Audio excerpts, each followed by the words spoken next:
You're listening to the AFTERBUZZ TV Network, now the largest new media platform on the web, and your #1 source for after-show entertainment.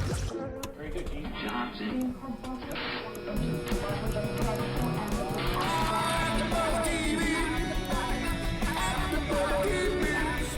The AFTERBUZZ Studios in Los Angeles, California. Presented by Maria Menounos and Bing.com and streaming live thanks to Akamai Technologies. This is AFTERBUZZ TV's Graceland After Show.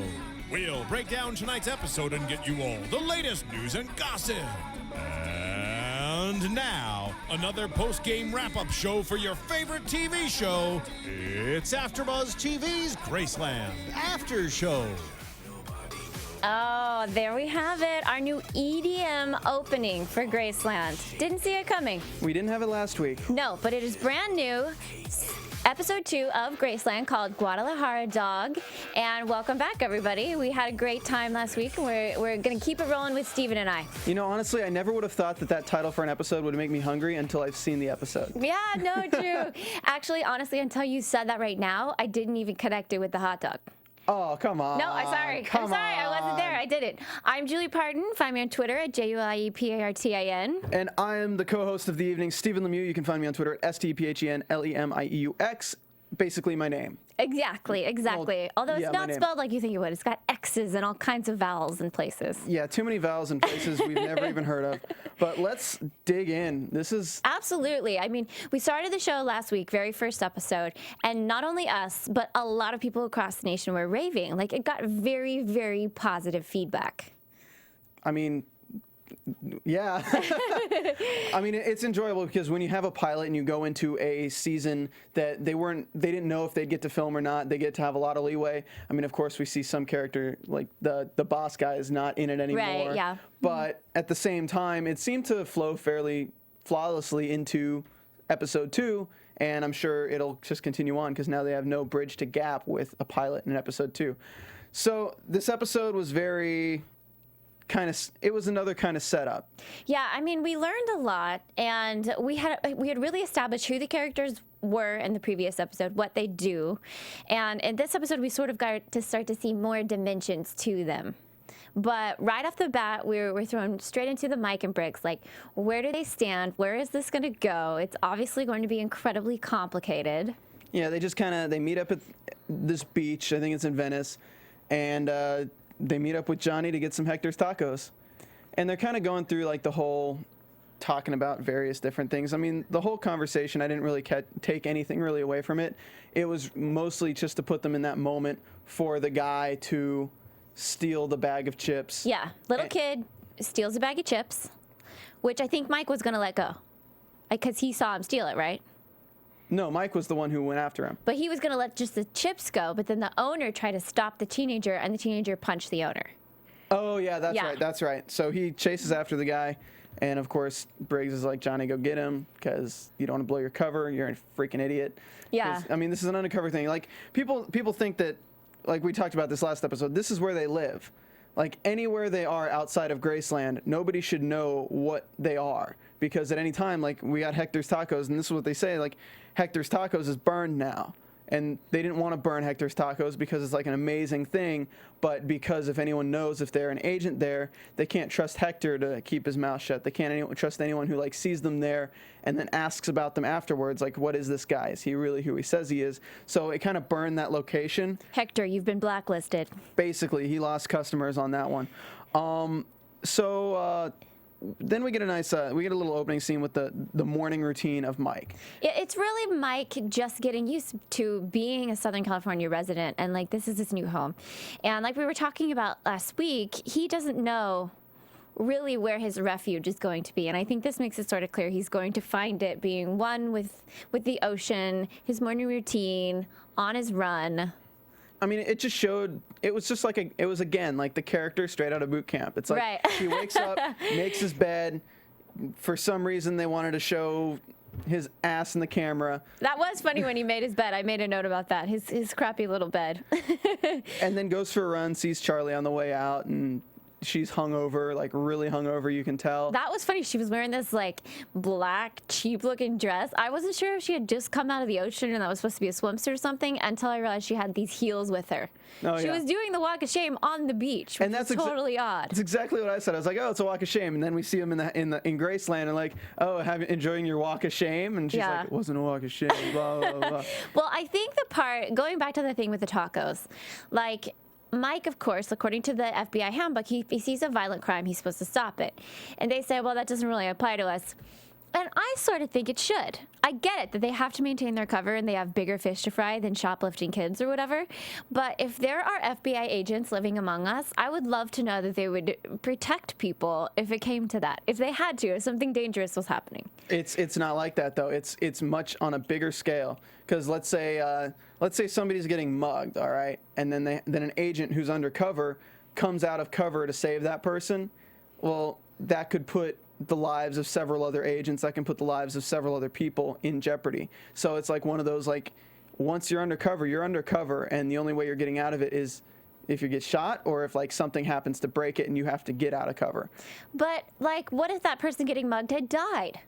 Then the FBI just stood there twiddling their thumbs. Well, they showed kind of a moment like this in the first episode. The very first scene was Lauren witnessing Donnie getting shot. And she doesn't say, oh my God, Donnie, she says Policia, and she runs away.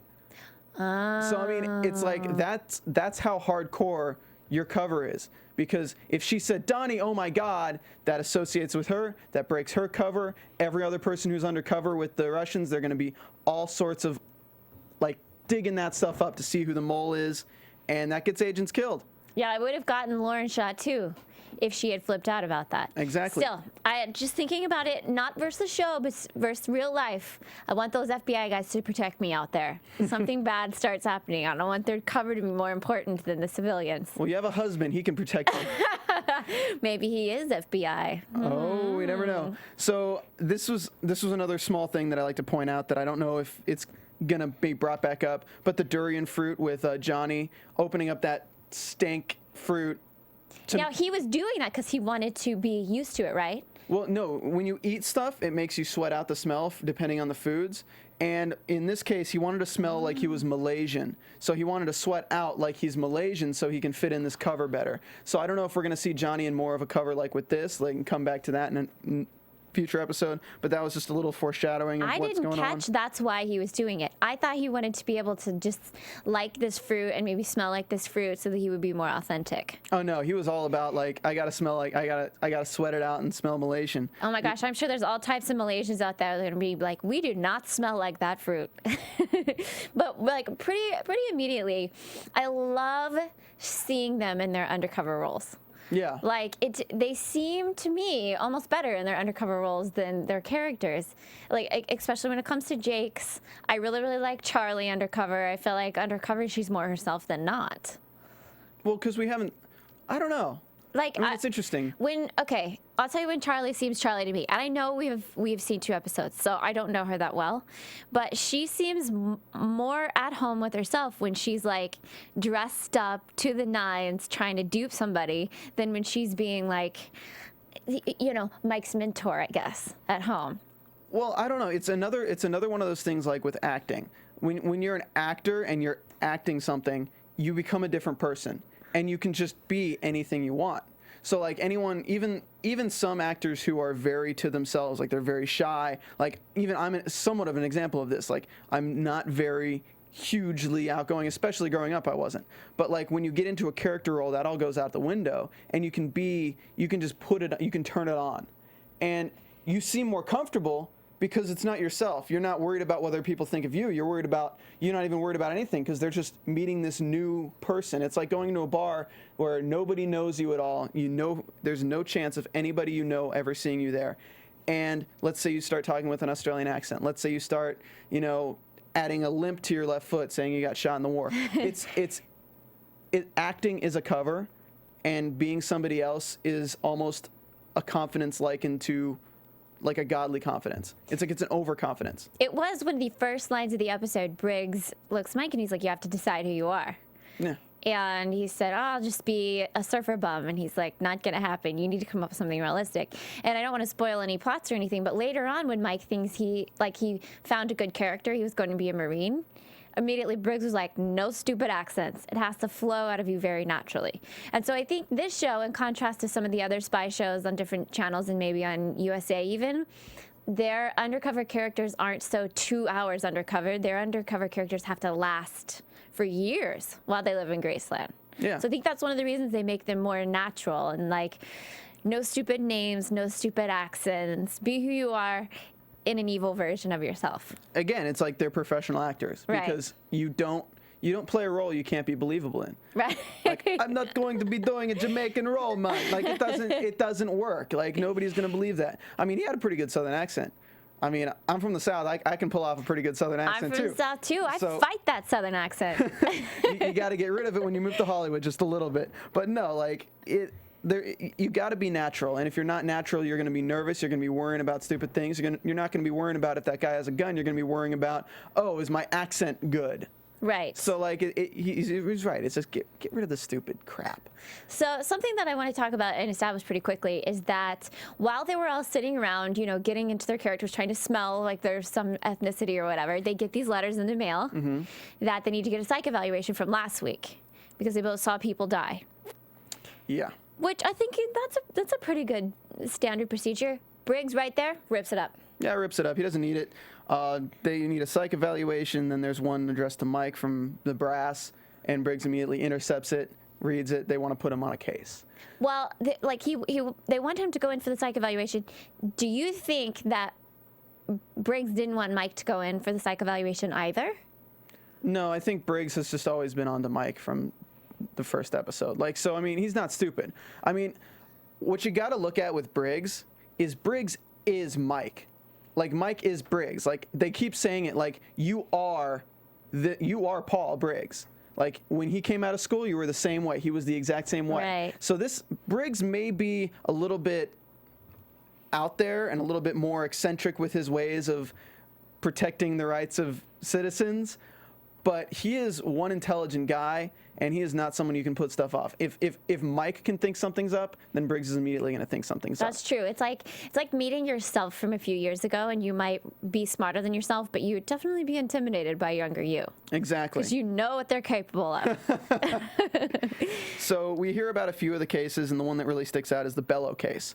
And this is one that's going to be going through the next few episodes. I don't think it'll end with next episode. I think it might get up to episode 4. Yeah, no, I definitely think this is a big bad. Like, this is going to be up there with the Russians as far as big bad characters with all different types of evil entourages, and we're going to see their cases ongoing, I think. Yeah, definitely. Like, we might even see multiple episodes with Mike or Briggs in the same undercover position. Right. So this is where it kind of like just shows them like, oh, I want to be on the case. Oh, you're too young for that.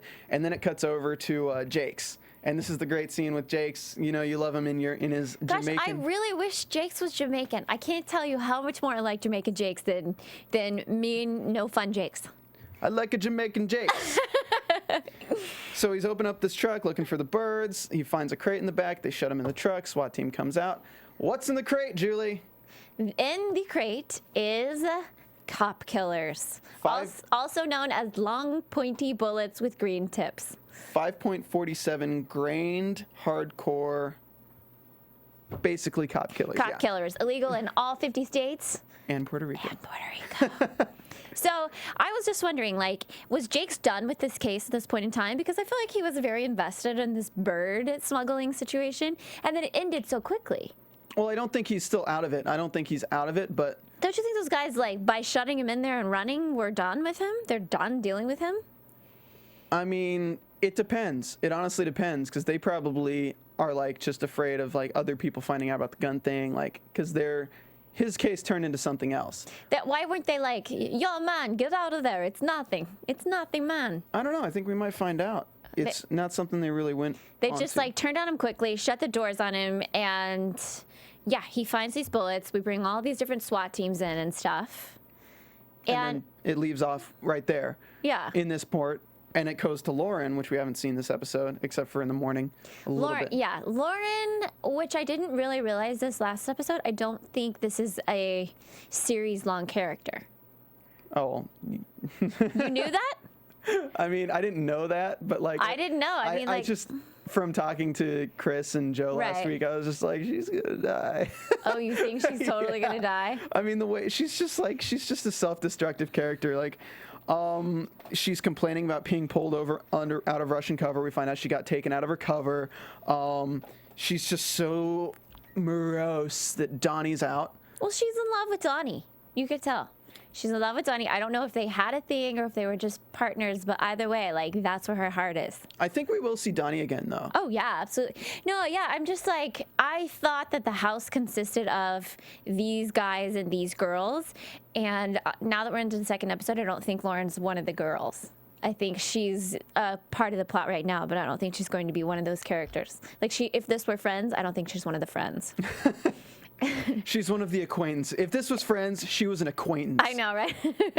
So John's like, or no, not John. Briggs is like, let him go. She's like, Yeah, Briggs says it's official. Donnie is not in this house anymore. He doesn't even say where he went. He didn't say if he was reassigned or anything like that. He's just like, he's not a roommate anymore. Takes his picture symbolically off of the board. He walks out of the room. Lauren symbolically puts it back in. Yeah. Meaning she's not letting this one go. She is not letting him go. Absolutely. She's not letting this one go. Not only is she not letting him go, but she's like pressing hard on this Russian case in a way that's going to become destructive. Yeah, it's going to break someone's cover and somebody's going to get hurt. Maybe her. Maybe. So cut over to Mike Warren with Juan Medillo, who is his psych evaluation doctor with no doctor in front of his name. Right. We find out now that Mike's aspirations are to be the FBI director. Yep, deputy director. So he's kind of talking to him about this, has the book and stuff. So Mike's kind of like, you're bullshitting me. Right. Yeah, like you're not who you say you are. He's who basically are you? like, I wouldn't feel like I was getting interrogated if you were a psychiatrist.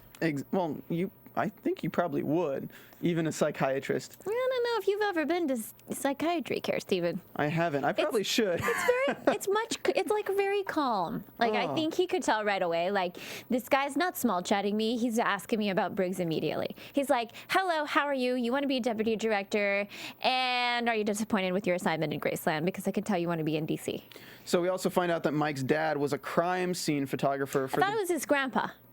I thought it was his dad. Dad or grandpa? Okay, maybe you're right, it was a grandpa. It was a crime scene photographer for the J. Edgar Hoover building. His greatest moment was when J. Edgar Hoover himself requested him on a case. And then they asked about Briggs. He said he's complicated. Well, how is he complicated? Well, how is he not? Well, are you watching this series? Do we have to answer that question for you? But what is pretty cool, and obviously a huge relief for Mike, is that we learned that this guy, not a psychiatrist, that's his cover. He's Mike's boss. Basically. He's his point person. They had a name for it. He's his control officer. Yeah. The shrink is his control officer. And so they have managed to find a brilliant way for Mike to continue to see him and meet up with him without Briggs noticing every little phone call. And it's apparently a fairly big deal. Because Mike is the top student. He is the guy destined to be this director. And they take him out of where he wanted to go to throw him on this case. So this case, as much as we think it's kind of okay, a small looking into Briggs, it's going to be a lot more widespread than that. There's big people in high places trying to look into Briggs, because otherwise this would not be the fast track to being the FBI director. Yeah, he definitely said this is not a roadblock.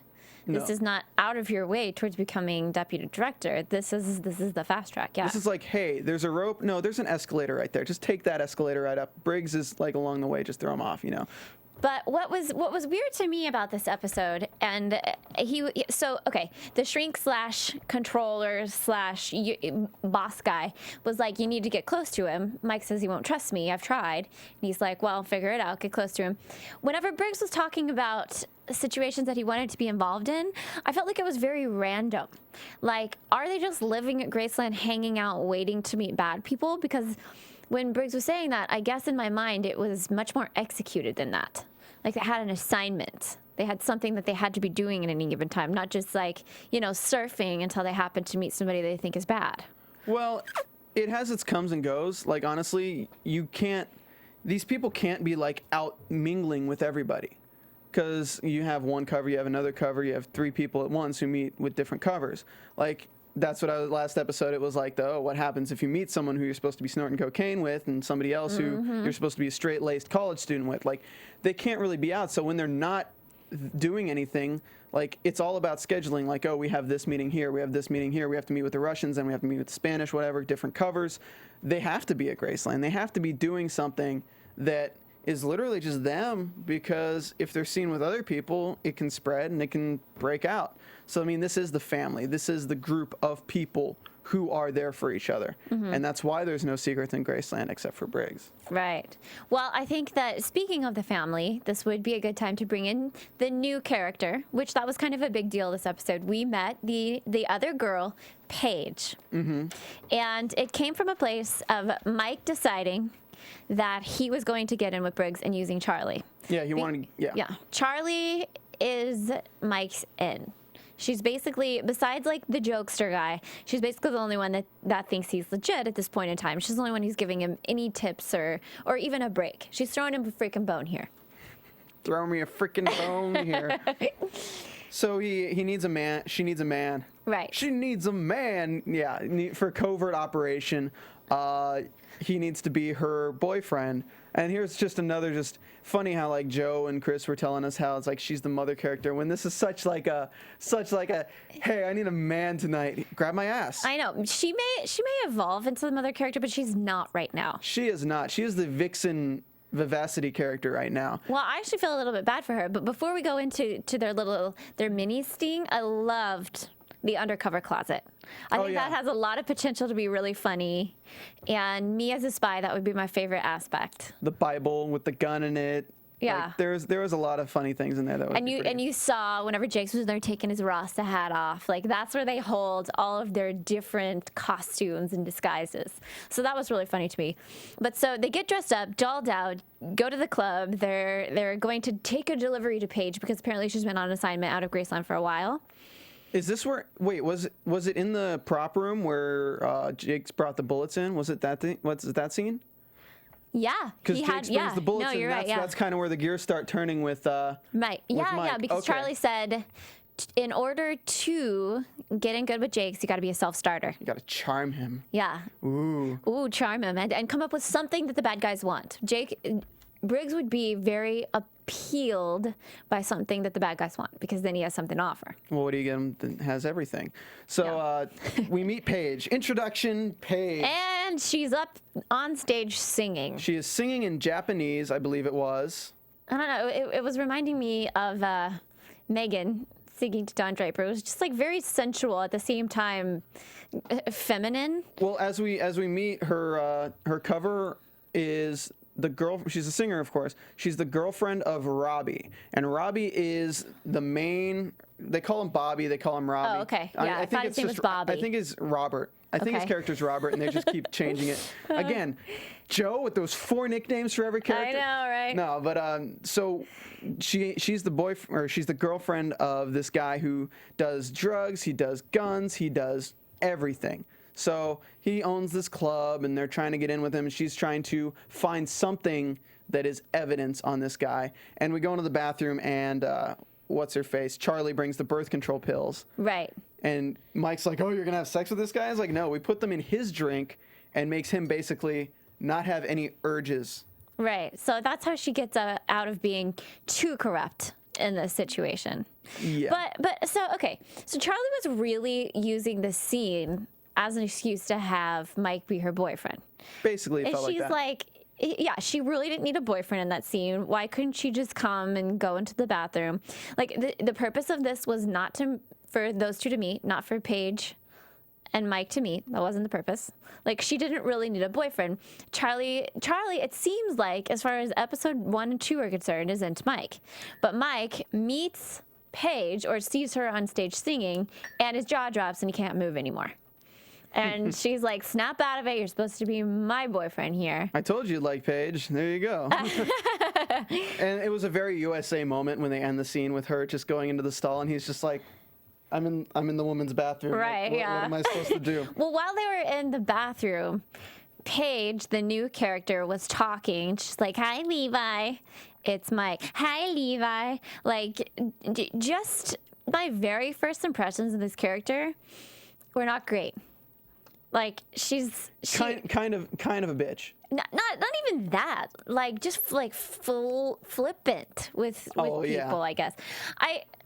I wasn't sensing from her any part of her that could be a spy in real life. Like, I don't know, I was sensing like a pretty girl that was just kind of using people. Well, that's what she does.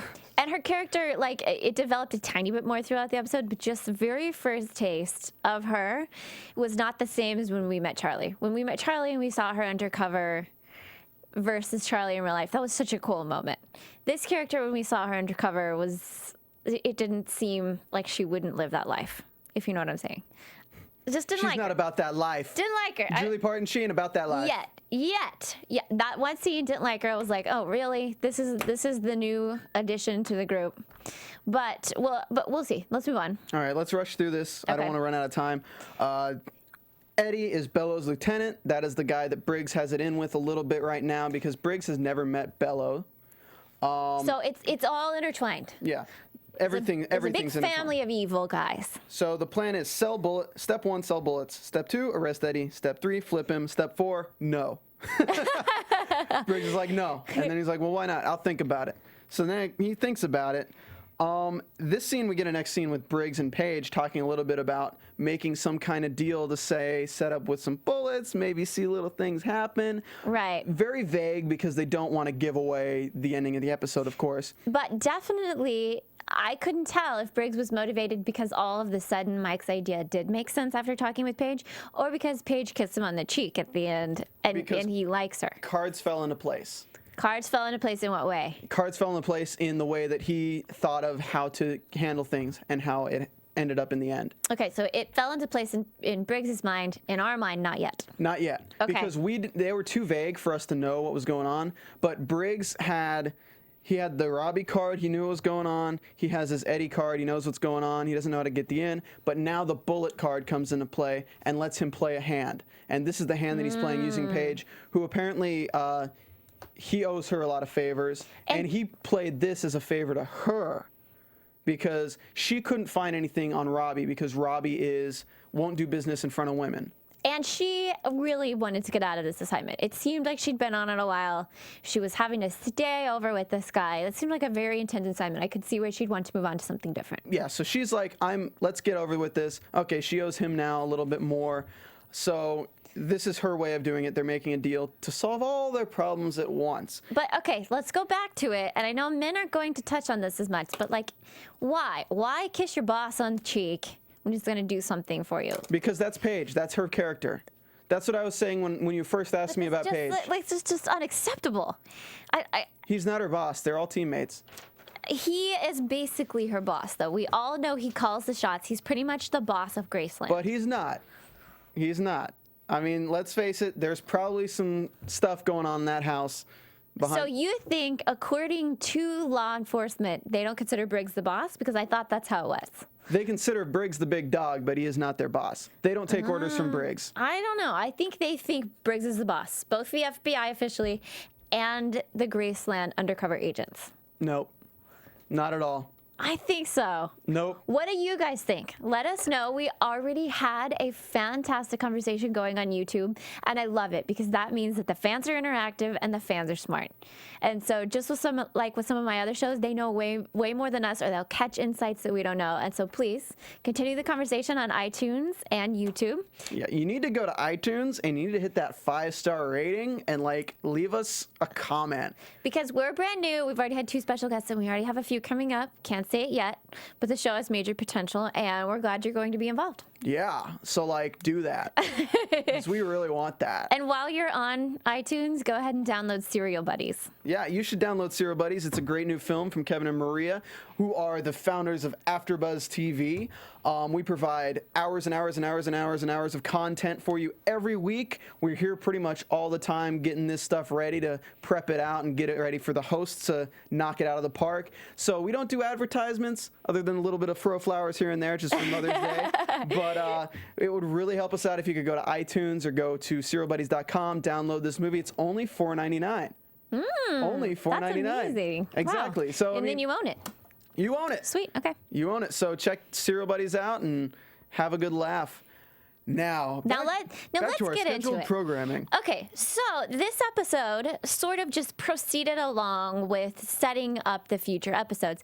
I didn't know that literally like halfway through the episode, it seemed like 30 minutes in, we finally got to see the big sting of the evening. Yeah, I mean, it kind of went like the episode was like slow moving.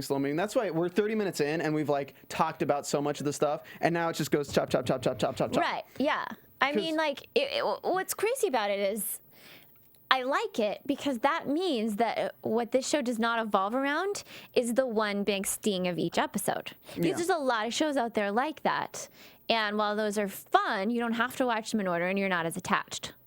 Well, if they introduced characters separately, then we wouldn't care as much. But since we got them all in the first episode, we kind of care equally about each character. So there's things like every time we see Charlie, we're like, where's she been? Like, we want to know where Charlie's been. Right? What's she doing? Tell us. So basically, we are hearing a lot of stories at the show at the same time.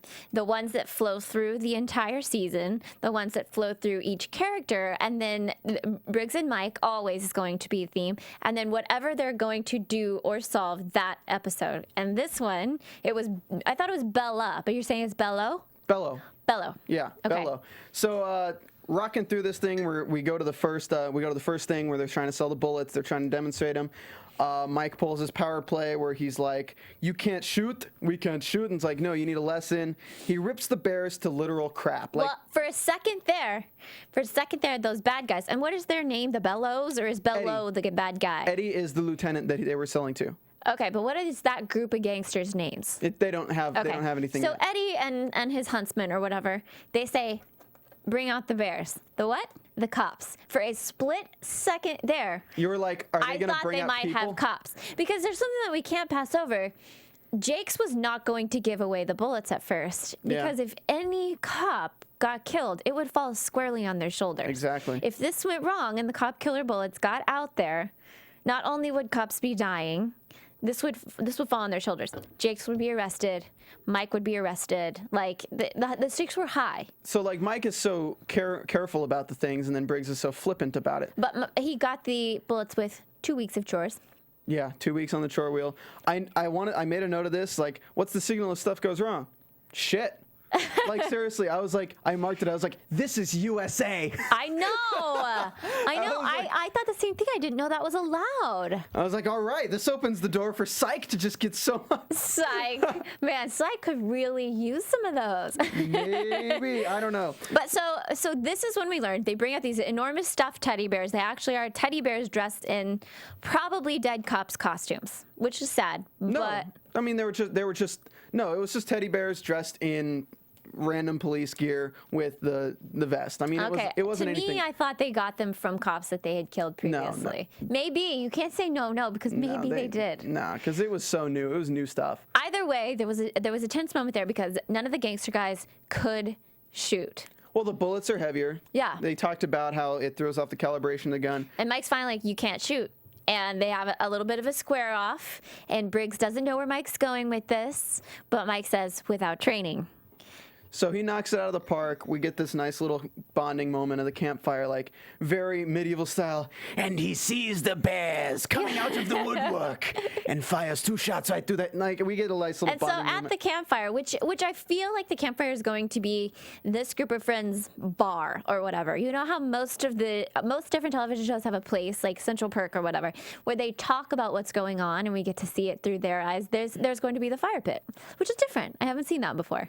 So Yeah, they act out this moment, kill him. Every time he fakes to kill one of the cast members as if it's a bear's. They fall over dead. Yeah, we see Paige walks up not knowing anything, kind of showing again that she's not really with the in crowd of the group a little bit. And then Briggs asks about the psych evaluation because he's smart. He knows something's going on. I thought a lot was happening in that bonfire, though. Like, there's a lot of small little moments intermingling between the characters. First of all, Jake's won't play. He's no fun.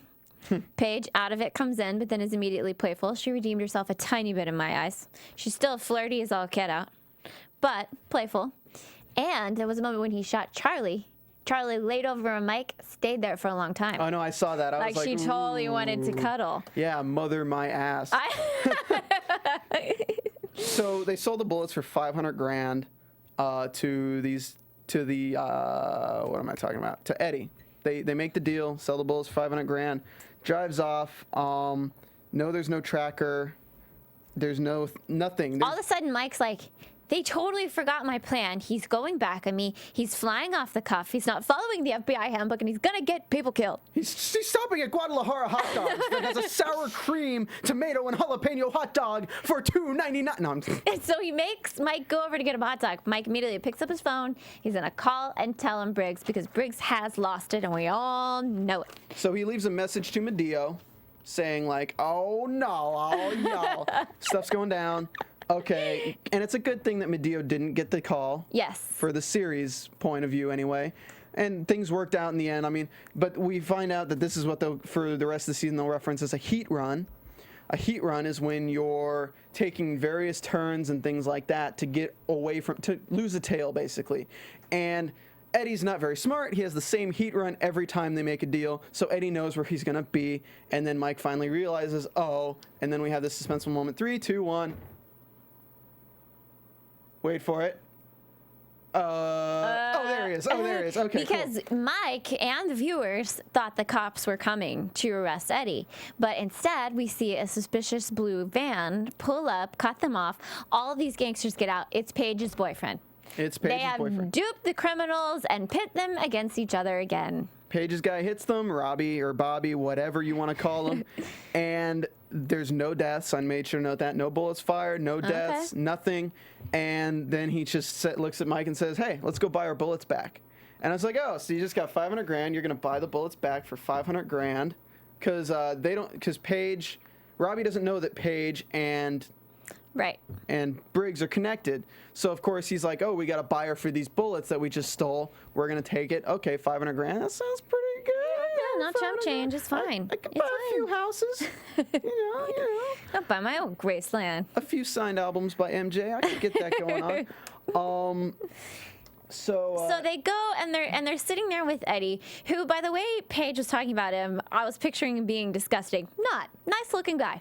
Oh, nice looking young gangster guy. No, you're talking about Robbie, not Eddie. Robbie, yes. But before that, I want to mention that scene between Mike and Briggs. Right. Because just like the pilot, did you see the gun? I see it now, and just like this.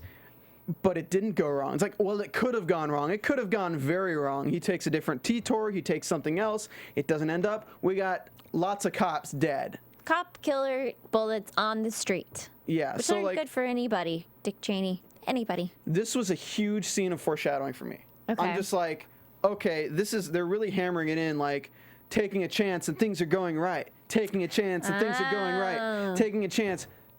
Bad stuff, juju is going to go down. Taking a chance, and sometime in the future, everything's not going to go right. I'm sorry, Briggs, but you may be a good agent. You may know how to get all your cards on hand, but you can play a full house and somebody can have a royal flush and kick your ass. It is very much like poker. Good analogy. Mm-hmm. But so we see here a little bit of the fact that Briggs is a genius at his job.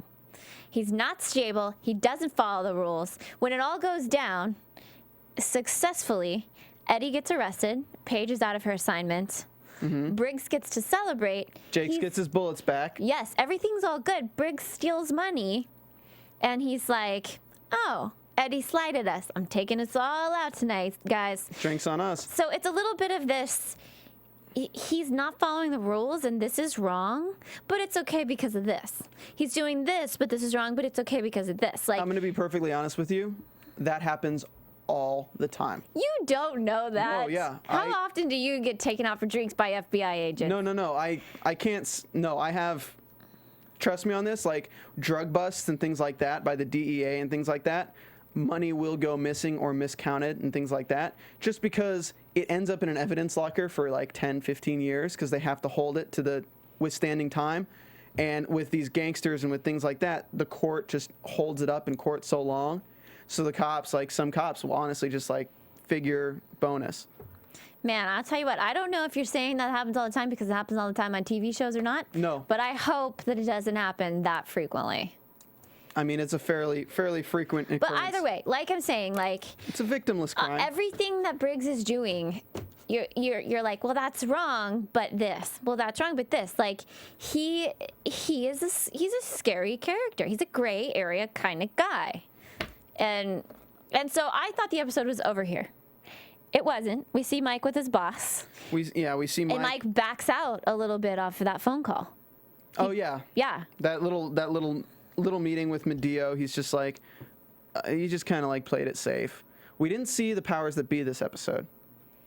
Yep. No. I don't know if he's coming back or not. I don't know. I think that guy, if he is coming back, is Mike's Psych boss. Yeah. So we're not going to be seeing him that much. This new character, we will be seeing a lot. Yeah, we'll be seeing him a lot. So then while he's in this meeting with him, he gets a text on his phone that says, meet me in 1 hour, important, from Briggs. Yes. So he goes. We think we're finally going to get to see the face of the big bad. Bello, yeah. Right. Briggs, we think that Briggs is finally getting to meet this guy. Takes him out on the docks, pulls out a gun, cocks the trigger. Who you been talking to? Briggs holds up Mike. Dude, I knew it immediately when they walk into the docks and Briggs was behind him. Like, as soon as Briggs was behind him, I'm like, mother. I did not know it immediately. Oh my God, because it just went against his whole character. I mean, Briggs is the guy. He's not going to let Mike go in and meet Bellows first. Oh, Bello yeah, is that's his good. guy. He has been working for a long time on this guy. Yeah, that's a great point. Not going to let some rookie mess it up for him. He's going to be going in first. He's going to be going with his character. He's going to have it down. And they didn't even talk about their covers beforehand. He didn't quiz him on his cover. Nah. It was fishy from the moment it was at a marina. Bad crap happens at marinas. Never go down to Long Beach. You know what's happening at those docks. Any marina. When you see chain link fence, hear the sound of ship bells and buoy bells, and you see no lights, bad stuff's gonna happen. Okay. Maybe that's because you're male and you think more about like who would walk in first or whatever. But no, that's a great point. Didn't see it coming.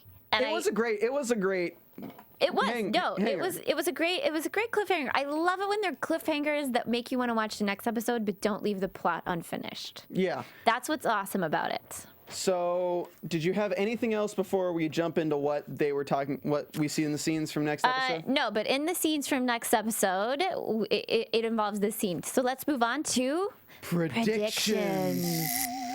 And now, your AfterBuzz TV. Give me that echo.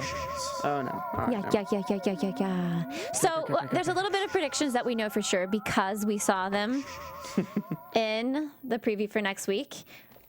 So apparently, what it looked like to me, this creepy dock scene where Briggs is holding up Mike, they do come. Bello does come. Eddie does come, right? No. That's what it looked like to me. No. That's what it looked like. No, it's a different scene. We have. All right, I'll throw it out. Because I watched it twice and just wrote down all the sequences that happened. Let's hear from the guy that watched it twice. All right, so Briggs says that you need to trust people because he's like, hey, you put a gun to my head.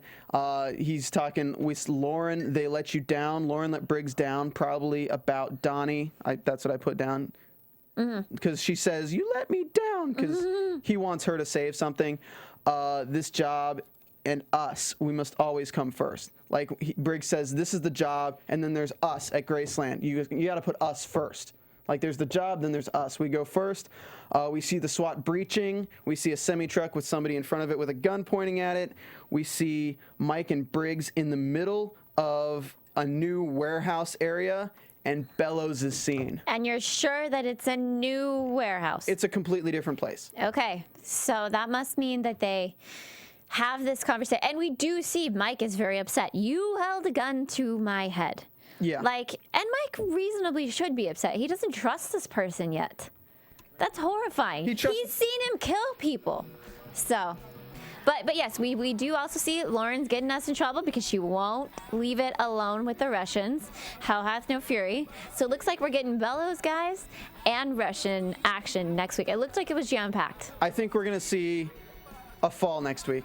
Not like somebody dying, but I think we're going to see a cover being broken, and we're going to see some ish get real. Like something's not going to go along with Briggs's plan. And I think it's going to be Lauren or Briggs's fault. I do. I would agree with that prediction. And then a much further on prediction, not next week, but I'm seeing a love triangle. Ooh! Oh, yeah. Everybody loves it. So, Julie Partin, where can they find you? You can find me on Twitter at JuliePartin. All right, and you can find me always at AfterBuzz TV or at StephenLemieux. Well, thank you for tuning in. Thank you for joining us. We'll see you next week for the 3rd episode of Graceland.